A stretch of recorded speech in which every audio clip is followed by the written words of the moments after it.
Bonjour et bienvenue dans Dissolution. Depuis quelques semaines, le serpent de mer de la TVA sociale est de retour au même moment où la taxe Zuckman est rejetée par la droite et les macronistes au Sénat. On va décrypter tout ça pour voir quelles options économiques se cachent derrière ces deux dispositifs. Et pourquoi, encore une fois, les macronistes sont vraiment les Robins des riches. On verra ensuite les quelques petits événements qui ont pu passer sous les radars et on ira voir enfin comment les influenceurs se sont comportés lors de leurs auditions devant l'Assemblée nationale. Il y a du croustillant.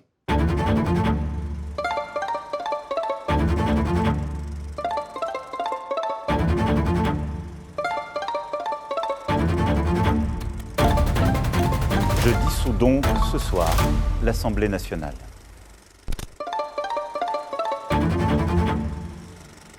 Dire que les macronistes excellent dans la redistribution vers le haut, c'est une évidence.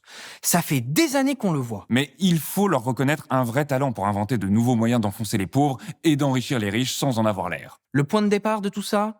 Simple. On a donc 1 heure et je voudrais commencer par ces 40 milliards à trouver. Parce qu'au fond, je me dis peut-être qu'en 1 heure, on va y arriver. Le gouvernement cherche 40 milliards. On en parlait déjà dans un épisode précédent. Mardi 15 avril 2025, le Premier ministre a ainsi annoncé des coupes très importantes dans les dépenses publiques. On parle de sommes entre 40 et 50 milliards d'euros. Pour justifier ces coupes, Bayrou renvoie la faute sur les autres. Depuis des décennies, on a laissé tout courant politique confondu. On a laissé s'accumuler les déficits, on a laissé s'accumuler une montagne de dettes. Mais comme on l'a déjà dit, et comme l'opposition l'a rappelé, cette dette, elle est largement due à Macron. Un rapport de la Cour des comptes qui a été publié il y a quelques semaines, qui dit qu'aujourd'hui, en raison des exonérations de cotisations sociales qui n'ont pas été financées par l'État, en raison de mesures, par exemple, de primes qui se sont substituées à des augmentations de salaire, le manque à gagner pour la sécurité sociale par an, c'est un rapport de la Cour des comptes, il est de 19 milliards. Donc, le déficit de la sécurité sociale, il a été créé artificiellement par des décisions politiques qui ont été prises pendant des années et des années où on a réduit le financement de la sécurité sociale et on nous dit maintenant on nous dit il y a un déficit. Bref, le plan de Bayrou est lancé. Des pistes sont à l'étude pour réduire le déficit et, comme toujours, sans toucher les riches, mais en tapant sur les pauvres. Le jeudi 12 juin 2025, le Sénat a rejeté la taxe Zuckman, un impôt plancher de 2% sur le patrimoine des centimillionnaires, ceux qui ont plus de 100 millions d'euros. Nombre de votants 341, nombre de suffrages exprimés 317, pour l'adoption 129, contre 188. Le Sénat n'a pas adopté. Pourquoi c'est important ?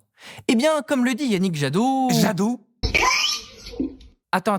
Pour une fois, il marque un point. Vous préférez en fait perdre 20 milliards de recettes potentielles pour protéger ces privilégiés plutôt que d'investir dans la santé mentale de notre jeunesse, on en a beaucoup parlé cette semaine, dans la transition écologique, dans la réindustrialisation, dans l'école ou dans l'hôpital. Déjà, cette taxe rapporterait de l'argent dans une économie tendue. Mais en plus, comme le dit Yannick Jadot... Encore Jadot ? Non mais ça va pas, mais stop là ! T'es malade, toi ? J'y peux rien. Pour une fois, il n'a pas été complètement à côté de la plaque. Sommes-nous devenus une plutocratie ? Le Sénat de la République, qui devrait se battre bec et ongle pour lutter contre les coupes budgétaires qui abîment nos territoires et notre collectivité, ce Sénat de la République est-il redevenu la chambre des pairs sous la Restauration, plus soucieux de protéger uniquement les privilégiés ? En France, plus vous êtes riche, moins vous payez d'impôts sur votre patrimoine. Ça concerne ceux qui gagnent plus de 100 millions d'euros dans notre pays. 100 millions d'euros, 2%. Parce qu'eux, ils ne payent que 27% en termes de cotisations sociales et de revenus, alors que nos compatriotes payent, eux, 50%. Elle est là, la justice. Ça ne sera jamais accepté, ce redressement des comptes publics, s'il n'est pas fait dans la justice fiscale et que ce soit les plus fortunés qui puissent y contribuer. Alors, comment font les riches pour échapper à l'impôt ? Eh bien, leur argent ne fonctionne pas comme celui des pauvres. Notre argent, à nous, qui vivons de notre travail, est directement lié à ce travail. Il est donc soumis aux cotisations sociales et à l'impôt sur le revenu. L'impôt sur le revenu est progressif. Plus vous gagnez, plus vous payez proportionnellement. C'est ce que les députés centristes aiment rappeler pour défendre le système. J'ai eu le sentiment que certains d'aucuns ici ont appelé les ultra-riches ne paieraient pas d'impôts dans notre pays. La réalité, ce n'est pas celle-là. L'année dernière, il y a eu 83 milliards de recettes d'impôts sur le revenu. 19 millions de foyers fiscaux ont payé 10% des contribuables qui ont payé l'impôt sur le revenu ont payé 75% du produit de l'impôt sur le revenu. Ça veut dire quoi? Ça veut dire que 4% des foyers fiscaux de notre pays ont payé les 3/4 de l'impôt sur le revenu de l'année dernière. Mais ce qu'ils oublient de dire, c'est que les vrais riches, ceux qui ne bossent pas, paient très peu, voire pas du tout d'impôt sur le revenu. Ils ne sont pas rémunérés pour un travail, mais vivent des revenus de leur capital. En gros, pour comparer avec le français moyen, c'est comme si leur maison, leur voiture ou leur compte en banque leur rapportait de l'argent au lieu de leur en coûter. Et ça change tout. Quand on s'enrichit directement par son patrimoine, on gagne de l'argent dans 2 cas, soit en vendant, soit en touchant des dividendes. Du coup, pour savoir ce qu'ils paient vraiment, inutile de regarder l'impôt sur le revenu. C'est dans la taxation du capital que ça se passe. Et pour ça, on a des graphiques, pas très beaux, mais clairs, et sourcés. En 2023, l'OCDE a publié une étude comparant les revenus du travail et ceux du capital. Sans surprise, les revenus du travail sont bien plus taxés. Le carré représente le capital, le triangle le travail. Plus c'est haut, plus c'est imposé. À gauche, c'est le pourcentage moyen d'impôt, et en bas, c'est l'équivalent en nombre de SMIC. Plus vous êtes à droite, plus il y a d'argent en jeu. À droite sur le graphique, pas de droite. Quoique, quand vous passez de 1 à 20 SMIC de revenus du travail, le taux d'imposition grimpe de 25% à près de 50%. Les revenus du capital, eux, restent bien plus stables, entre 20% et 35% de taxes, en gros. Ainsi, quelqu'un qui gagne 1 800 € avec son SMIC paiera plus d'impôts dessus que quelqu'un qui gagne 1 800 € par son capital. À la louche, le smicard paiera 600 € de taxes, alors que le capitaliste, lui, seulement 350. Et cette différence s'aggrave à mesure que les sommes augmentent. Conclusion, plus vous travaillez, plus vous êtes taxé. Mais plus vous gagnez en capital, plus vous gagnez tout court. À 20 SMIC, l'écart d'impôt entre revenus du travail et revenus du capital s'est doublé. Le capital est donc structurellement sous-taxé. Et ce n'est pas tout. Car jusqu'ici, on parlait uniquement des revenus, dividendes ou ventes. Mais les ultra-riches ont une autre arme, le fameux buy, borrow, die, c'est-à-dire acheter, emprunter, mourir. Cette technique leur permet d'échapper encore davantage à l'impôt. Vous vivez de votre salaire, donc vous êtes taxé. Mais les ultra-riches, eux, vivent à crédit. Ils vont voir les banques et leur disent « J'ai une immense fortune, prêtez-moi de l'argent !» Et en garantie, ils laissent quelques actions. L'astuce est parfaite. Un emprunt, ce n'est pas un revenu, donc pas d'impôt. Ils vivent dans le luxe sans jamais gagner d'argent à proprement parler. La taxe Zuckman est justement pensée pour contrer cette logique. Peu importe ce que votre capital vous rapporte, s'il dépasse 100 millions d'euros, vous paierez 2% par an. Soit 5 millions d'euros d'impôts par an. Et encore, c'est même pas si lourd. On rappellera qu'un livret A, le truc le plus basique, rapporte entre 1,5 et 2% par an, ce qui est très peu. Donc si votre fortune ne fait que ça, vous êtes à l'équilibre. Mais les grandes fortunes, elles, tournent autour de 7,5% de rendement par an. Et pour les 40 dernières années, la rentabilité moyenne des grandes fortunes tourne autour de 7,5% par an. C'est donc contre ces efforts de justice fiscale que les sénateurs ont voté en rejetant la proposition de loi. Mais les macronistes sont loin d'en avoir terminé.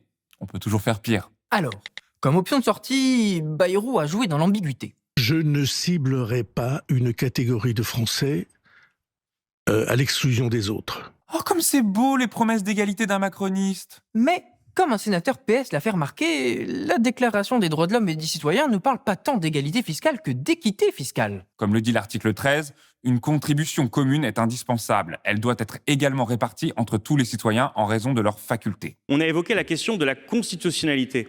Dans la Constitution, il me semble qu'il y a la Déclaration des droits de l'homme et du citoyen. Et la situation actuelle est anticonstitutionnelle. Aujourd'hui, l'impôt n'est pas redistributif à raison des facultés. Les gens ne payent pas à raison des facultés. Et oui, contribuer selon ses facultés, c'est donner selon ses moyens, et pas selon ses besoins de gros voraces milliardaires. Et en parlant de milliardaires, vous savez que Blast est un média indépendant. Nous avons besoin de votre soutien pour continuer à montrer les projets toxiques du capitalisme. Si vous le pouvez, devenez sociétaire. C'est comme un actionnaire, mais pas égoïste. Pour revenir à nos moutons. C'est donc comme ça qu'on a vu sortir ce vieil et affreux serpent de mer qu'est la TVA sociale. Autrement dit, il s'agirait d'augmenter le taux de la TVA pour trouver les milliards qui manquent. Alors, pourquoi est-ce un sujet aussi difficile ? Parce que la TVA est un impôt des plus injustes. Que vous soyez très riche ou très pauvre, votre paquet de pâtes sera taxé de la même façon. Mais le riche et le pauvre n'ont pas le même besoin de ce paquet de pâtes. Pour un milliardaire, il s'en passera pour de la brioche et du caviar. Mais pour quelqu'un de précaire, ça peut être une question de vie ou de mort. La TVA, c'est l'impôt le plus injuste que vous avez aujourd'hui. À peu près, pour les 10% des plus riches, 5% de leurs dépenses vont dans la TVA, alors que pour les 10% les plus pauvres, c'est 12% de leurs dépenses. Donc si vous transférez une partie du financement de la protection sociale sur la TVA, vous mettez à contribution davantage les plus pauvres, parce que la consommation est une partie plus importante de leurs dépenses, donc la TVA est une partie plus importante de leurs dépenses, que les 10% les plus riches. Mais c'est totalement inacceptable, c'est totalement scandaleux. Le choix de Bayrou est donc simple. D'abord réduire les dépenses et ensuite taxer la consommation. Bref, faire payer les pauvres à toutes les étapes. Parce que réduire la dépense publique, c'est le joli mot que la droite donne à la destruction des services publics, qui sont un des plus puissants moyens de réduction des inégalités. Eh oui, et ça, vous avez oublié de le dire comme ça. Après accès aux services publics, que ce rapport constate une réduction importante des inégalités dans un rapport ramené de 1 à 3. Mais qui finance les services publics ? Qui réduit cet écart? C'est bien un moment, ça a un coût, c'est la dépense publique, et il faut que les ultra-riches y passent à la contribution pour financer le service public. Taxer la consommation, c'est en réalité faire peser l'essentiel de l'effort sur les plus démunis. 20% de 10 € pour vivre, c'est proportionnellement beaucoup plus pour quelqu'un qui est au SMIC que pour un riche. La proportion du revenu qui sera consacrée à payer cet impôt sera beaucoup plus grande chez les plus pauvres. Autrement dit, ce sera aux plus pauvres de fournir le plus d'efforts. Ça réduira d'autant plus leur pouvoir d'achat. La TVA, comme la CSG, sont des taxes foncièrement anti-redistributives qui accentuent les inégalités de revenus. Et même à droite, cette mesure n'est pas très populaire. Il envisage très sérieusement la piste de la TVA sociale. Est-ce que c'est la bonne piste? La TVA sociale, on en parle, il faut bien comprendre de quoi il s'agit. Quelque part, c'est un impôt de plus. Moi, je crois que les Français en ont ras-le-bol des impôts. Il y en a trop. L'idée n'est pas nouvelle. Elle avait été lancée par Nicolas Sarkozy, fraîchement élu en 2007. Et elle avait causé quelques remous. Monsieur Borloo, pouvez-vous vous engager, là, devant les millions de gens qui nous écoutent, à nous dire qu'il n'y aura pas d'augmentation de TVA après les élections? Oui ou non? Rien n'est décidé aujourd'hui. Vous voyez que pour diminuer, supprimer les cotisations, une partie importante des cotisations sociales sur un produit, il fallait augmenter de 5 points la TVA. L'ordre de grandeur pourrait être celui-là. Il pourrait être celui-là. Elle avait finalement été sacrifiée, mais pas avant que Bayrou lui-même ait pu la critiquer. Ça n'est pas de cette manière qu'on gouverne un pays comme la France.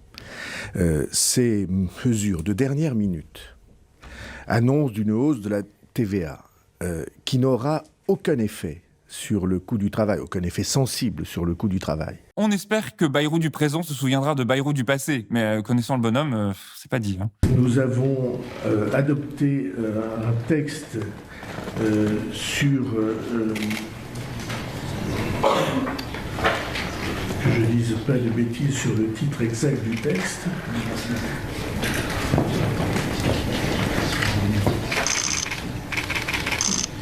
Je suis là dans une seconde. Voilà, c'est ça. Le pacte asile-immigration. Au fond, derrière tout ça, la question est assez simple. Que voulons-nous être comme peuple, comme pays? À son habitude, la droite essaie cruellement de faire peser cette responsabilité sur ceux qui ont le moins. La question qui est posée, c'est quel peuple nous sommes?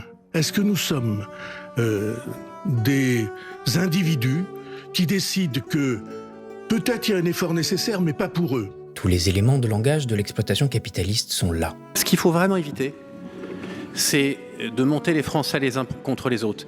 Et de dire qu'on va résoudre les problèmes des Français les plus pauvres en taxant les plus riches, c'est vraiment pas... c'est monter les Français les uns contre les autres. Demander aux plus riches de contribuer 2% de leur valeur, c'est monter les Français les uns contre les autres.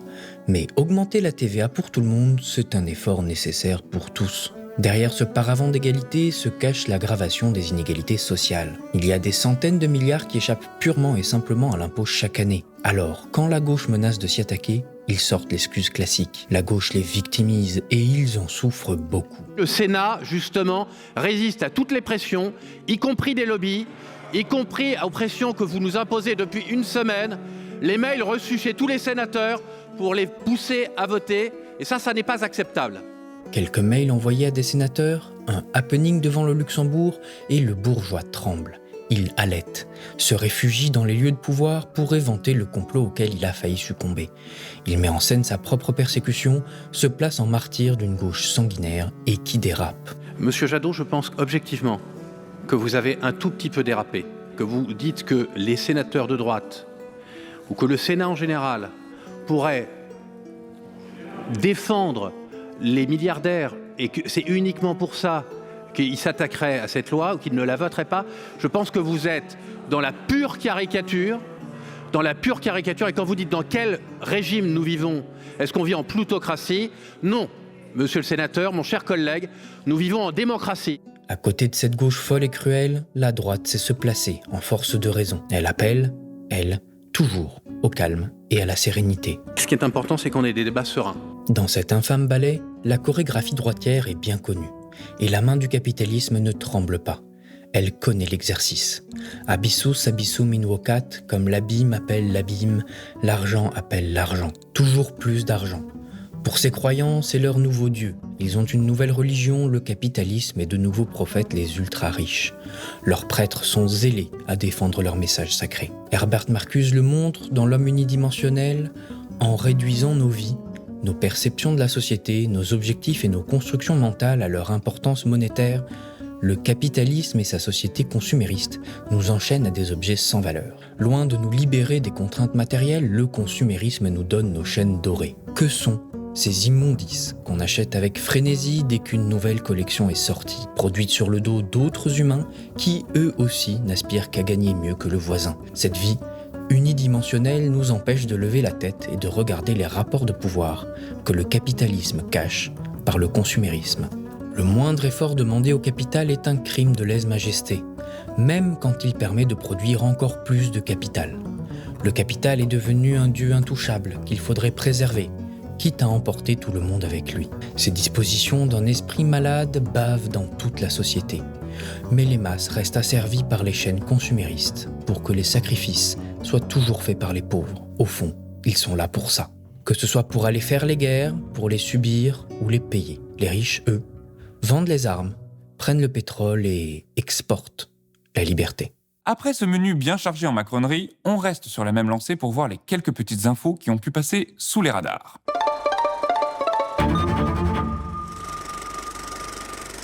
Le congrès du PS s'est tenu du 13 au 15 juin 2025 à Nancy. Lors de cet exercice bien orchestré de démocratie partisane, la question brûlante a été celle de l'union à gauche, menant parfois des orateurs à déraper assez gravement. J'ai une meurtrissure terrible à dire devant ce congrès que pour la première fois de ma vie, j'ai dû dire de l'homme que j'ai aimé profondément qu'il est devenu un salopard antisémite avec des propos qui sont pour nous absolument insupportables. Peu surpris par la violence des propos de Jérôme Guedj, Éric Coquerel a appelé au calme et à ce que le PS mette de la tempérance dans son vocabulaire, surtout quand il le met en scène dans un congrès. Qu'est-ce que vous dites à Jérôme Guedj? Écoutez, à Jérôme Guedj, rien, parce que c'est pas nouveau. Le problème qui se situe, c'est que c'est pas sur des réseaux sociaux. Des réseaux sociaux, M. Guedj nous a déjà... C'est dans un congrès du Parti socialiste, il y a eu des applaudissements. Certains médias ont dit qu'il y a eu plein d'applaudissements. J'ai pas eu l'impression, mais il y a eu des applaudissements. Et je pense au moins que le Parti socialiste devrait prendre ses distances en disant cette affirmation n'engage pas le Parti socialiste. Olivier Faure l'a pas fait hier dans son discours. Comment? Olivier Faure ne l'a pas fait hier. Voilà, dans son nous le demandons. Il n'a pas pris ses distances. Vous demandez encore? Bien sûr. Beaucoup de choses se sont jouées lors de ce congrès. On y reviendra plus en détail dans un prochain numéro de Dissolution. Les macronistes à l'Assemblée, c'est quand même quelque chose, hein. Une députée macroniste annonce que son groupe compte voter contre un projet de loi porté par son gouvernement.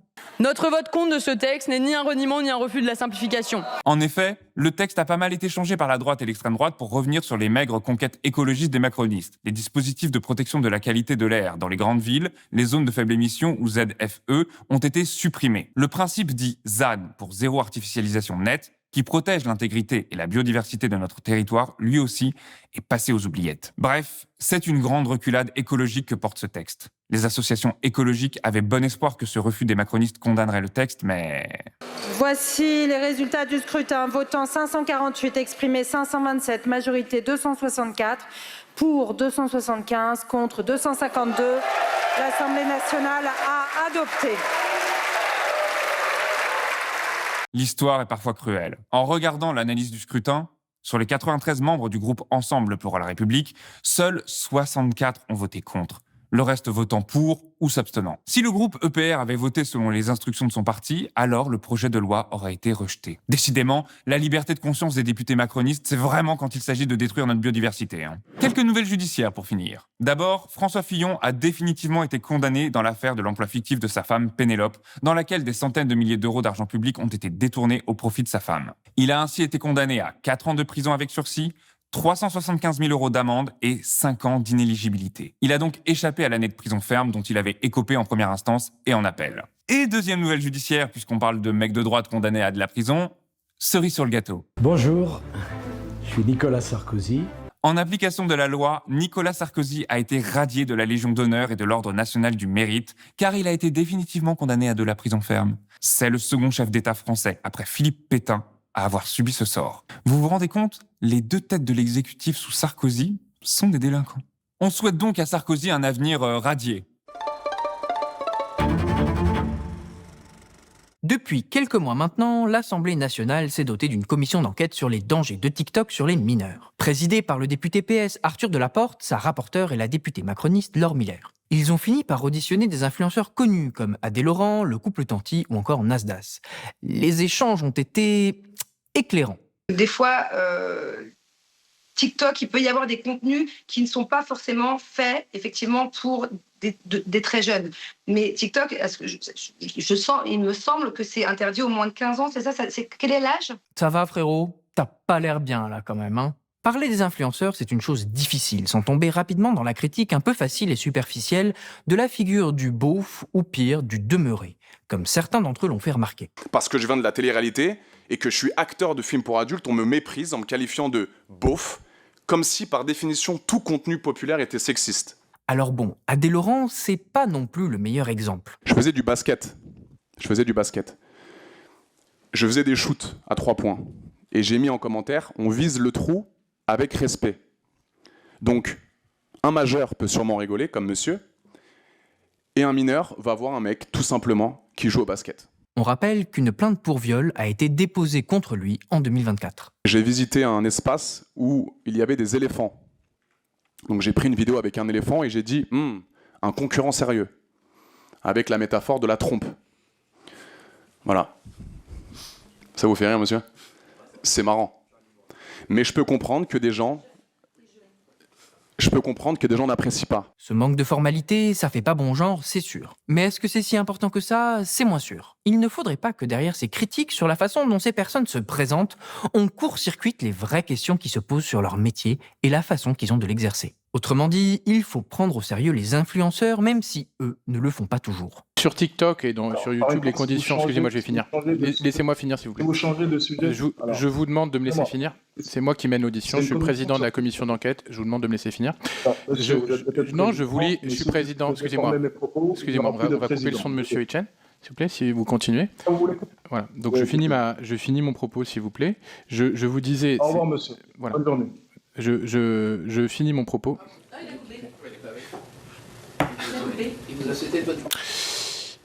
Bon, donc il est 16h24, l'audience est suspendue. Le temps de recontacter monsieur Etienne pour l'informer qu'on ne peut pas quitter une audition sans qu'on lui ait suggéré. Ce comportement d'Alex Hitchens est assez représentatif de l'état d'esprit dans lequel ces créateurs de contenu ont appréhendé leur audition. La question centrale qui leur était posée est toute simple. J'entends que vous dites que vous voulez avoir une parole responsable et tant mieux, et que normalement ces jeunes ne devraient pas être sur la plateforme, mais c'est la réalité. Et il faut aussi tous être responsables d'une manière ou d'une autre face à la réalité. Et la réalité aujourd'hui sur TikTok, c'est que vous avez évidemment beaucoup de jeunes qui ont moins de 13 ans. Un jeune sur 2 de 11 ans est sur la plateforme TikTok aujourd'hui.